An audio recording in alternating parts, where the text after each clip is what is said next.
So I'm with Conor James, Team Adam, The Voice, season 27. You've been getting, I think everyone opens up with that amazing four chair. What's that been like for you? What was that day like?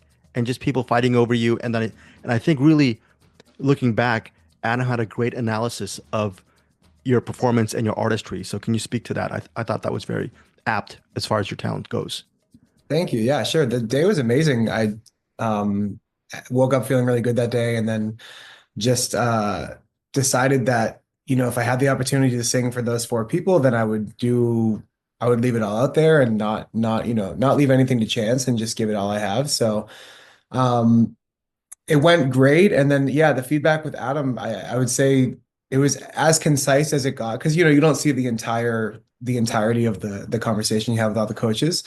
So everything that all of them said was incredible, and I wish I could remember, the full extent of it all, because it was so like heartwarming and validating to hear them all speak to me. But the reason why I thought Adams was just maybe the most effective pitch was because it was so concise, and he's really careful with his words, and I really respect that. So I ended up going with him just because it was some of the stuff that I really wanted to hear, in terms of, like, John Legend had the feedback of uh, how he's written two Broadway musicals, and he was appealing to my musical theater background, which is great.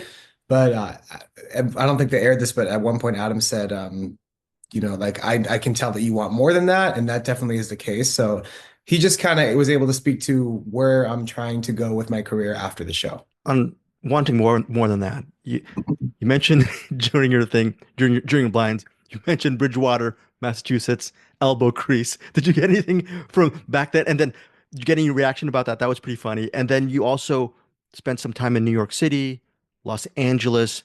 Have these different locations really influenced you as an artist? And that's why, is that a reason why you want more as far as the traveling? It helps you, exposes you to so many more influences that you can filter through your own artistry. Yeah, definitely. The elbow crease comment, I hope nobody took offense to. I hope, because I don't even know what that means. That just came out of my mouth. But yeah, no, the location wise, I mean, I moved to New York when I was 18 to pursue musical theater, or to study musical theater at AMDA. And then after that, I spent 6 years there, and now I've found myself in Los Angeles. And I think everywhere I go, um, even just to visit is, yeah, it's more experience for you. And art is just kind of reflecting back your own experience. So I'm kind of collecting experiences as I go. But right now I'm in LA because it's the best place to be to make pop music, in my personal opinion. There's Nashville, there's New York, there's other music hubs in the world, but LA has a special hold on the music industry that I just feel like I need to be involved in. Well, speaking of Los Angeles, during your journey on The Voice, what are the most tangible lessons that you learned that you can apply to what you do today? Well, I make music for a living, and I play gigs for a living, and I'm very used to sitting at the piano and being sort of a background singer. So I know when I got to The Voice, and we have a few rehearsals before we actually go up on stage and do the thing, somebody gave me the advice, which I still will hold with me forever, is just like open your eyes a little more, which I had lost touch with, like the performance aspect of things, because I had just been for so long kind of hustling and putting my nose down and just singing for people's birthdays and stuff. So when I got that feedback, it reawakened this thing in me that I knew was there, of just being a showman and being an entertainer. And that I'm trying to keep that with me, because that's very important. All the entertainers that I look up to the most are connected to their audience, eyes open, alert, lights on type energy. And so I'm just trying to keep that. So I'd say that's the most impactful thing I've taken away. Regarding insights, I'm sure since The Voice aired, you've had people ask you whether they DM you or message you or email you advice on how they can get to The Voice. It's hard to actually give that kind of blanket advice, isn't it? But what that said, what would you say to people who ask you that kind of question? What does it take? And is connection to the audience and your work just part of that insight? Yeah, definitely part of it. I have been singing my whole life essentially, and people have definitely always asked, like, "Oh, why don't you go on The Voice, or why don't you go on American Idol, or whatever it is?" And it was never so much of a tangible thing for me. I don't really even know why, but I would say that my advice is that it could take you as long as it takes you, or as long as it should take you. And following the path of like when it feels right is very important. I've been doing this for more than 10 years and it never felt right until now. And now when I finally did find myself on the show, I think I was ready in a way that I wouldn't have been 5 years ago or even a year ago, you know? So just keep going and stay committed to it. And eventually, when the timing feels right, then pull the trigger on it. I guess some artists, musicians, they like to make music for themselves, but then also they want to make music for others, help others, give insight to others.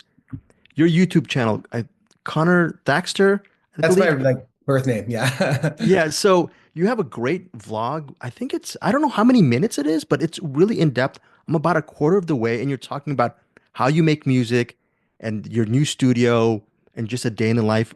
Can you just talk about your channel and putting that video up? Because you put in a lot of work and a lot of, I think, honesty and candor and transparency to it. So, what was the motivation behind that in your channel? Oh, thank you for watching. I just put that video up yesterday. It's the first like vlog I've ever done. I'm just trying this out because I feel like it's just the next step for me. I got a job editing videos in LA and then I realized that like all these tools that I have building in my life are kind of catapulting me towards like making content on a bigger scale. I love YouTube because you can make it as long as you want, and I talk a lot. So I just feel like that was the right medium for that. But I mean, yeah, that video is just detailing my experience of being a musician, what it takes to do it, and how I got here. And I'll be making a lot more content like that coming up, a lot more like video essay, vlog style content. So thank you for watching. That's amazing to hear that you tuned in. Sub number 275 and Let's counting. go. It's good, right? Let's go. Let's go with that. Now, I think going back to your vlog, you mentioned something very, really cool. You talked about waiting tables for 10 to over, maybe a little bit over 10 years, or maybe even 10 years on the dot. Yeah. Reflecting on it, you talked about how you decided it was right for you to move on. But looking back, do you think all that daily interaction with different people, rude, kind, ambivalent, whatever, has that helped shape you as a performer or the way how you want to proceed in life? Because you're just in constant contact with people. Yeah, I think I'm a believer that anything you do in your life is gonna impact everything else you do. Like I think it's very holistic and like your experience as a whole will inform how you do anything. So I'm really grateful for all the time I spent waiting tables. At the time, you wouldn't have gotten that answer from me. I was definitely like ready to always quit. But like I mentioned in this video, I think like I wasn't ready to quit until I was ready to quit, until I had taken everything I could from that experience. And I think one thing that waiting tables has taught me is just to not personalize anything. Nothing's personal. And that helps me as a performer because, you know, like at the end of the day, Rick Rubin says, like, you got to be doing stuff that you like and the rest will follow. Like, make stuff for you. And that's kind of depersonalizing yourself in a different way. So I would say, yeah, waiting tables definitely informed how I make music and how I make art.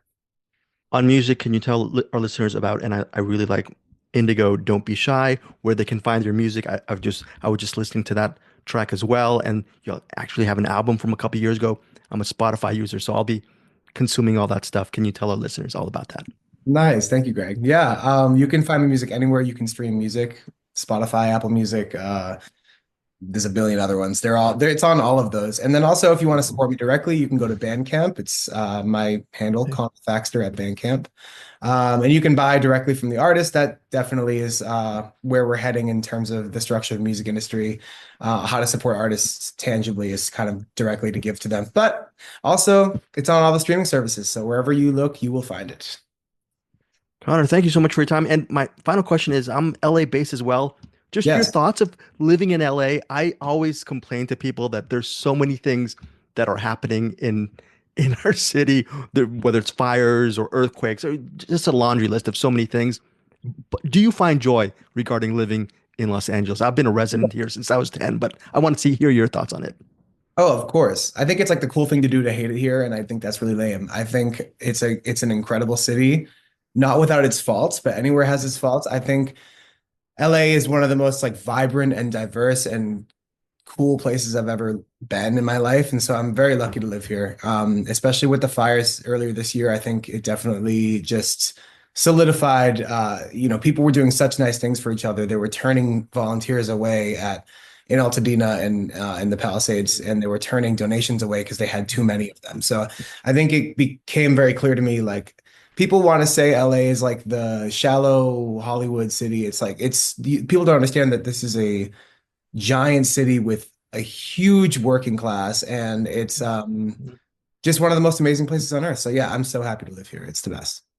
Connor, thank you so much for your time, but it's only been a couple of weeks, but what kind of reaction have you received? And I don't want to say how has your life been changed, but how has your, I guess, day to day been altered just from all the reactions and love that you've received?